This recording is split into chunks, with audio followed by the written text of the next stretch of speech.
What people do notice are the major issues. There's a pothole in the road, a sidewalk is impassable.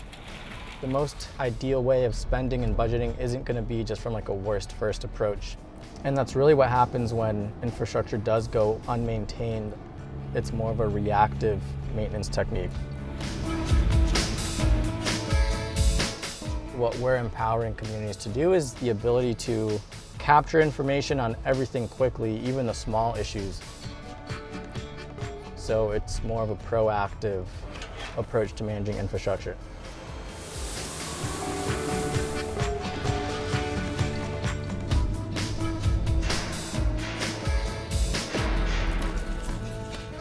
Our experience working with the Cyvl team has been amazing. We have 360-degree photos of all the roadways in town.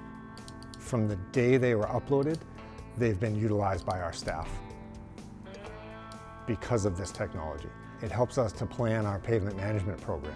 It helps us create that 5-year capital plan that we can then bring to the town meeting every year and get support for funding. It's really all about the planning piece and getting out in front of it and making sure that we know what we want to do and we know what it's going to take to get that done.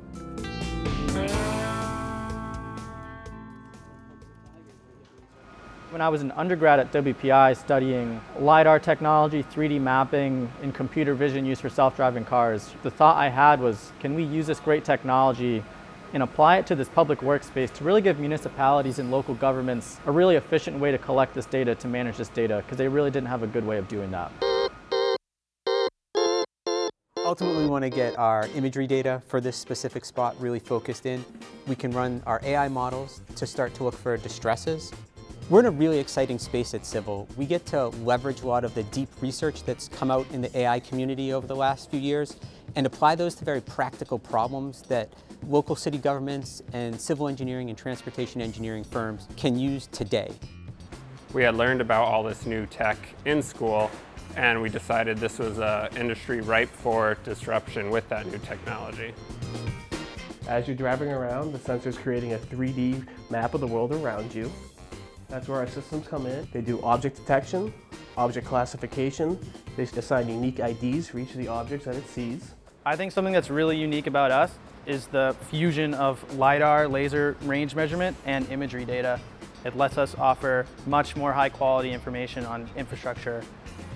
It truly is the complete infrastructure asset management platform for state and local governments that they can leverage to manage the complete life cycle of their roadways, their sidewalks, transportation assets, utilities, both above ground and below ground, and really to preserve resources and improve our communities at the end of the day.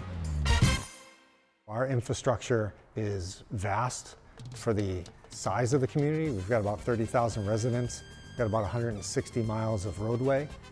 The photographs Cyvl provided have been indispensable. You know, when residents call up and ask, when is our road going to be paved? Well, we actually have a specific condition number associated with your road, and here's where it falls on the list.